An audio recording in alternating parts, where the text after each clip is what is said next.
أريد أحكي تجربتي مع مركز الأوروبي لطب الأسنان. حقيقة لاقيتم جزء زوجتي قبل تقريبا 4 أيام، كانت مراجعة الأولية وكانت تعاني حقيقة في آلام الفك وإضافة إلى موضوع الشخير أثناء الليل طبعا.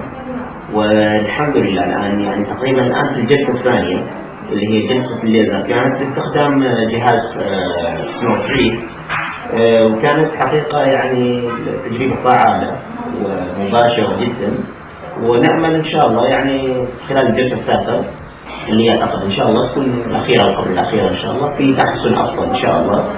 وأنصحكم بزيارة المركز الأوروبي، يعني ليست مجاملة ولكن هي حقيقة وعن تجربة عن الواقع.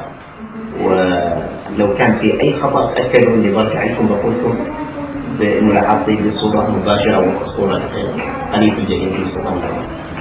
لدينا عيادة متقدمة في معالجة الشخير واضطرابات التنفس، ونحن نعد العيادة الأولى في الأردن، وبالمناسبة بجوز على مستوى الشرق الأوسط كعيادة أسنان تستخدم أساليب غير جراحية غير دوائية للكبار وللأطفال في معالجة الشخير والصرير الليلي واضطرابات التنفس.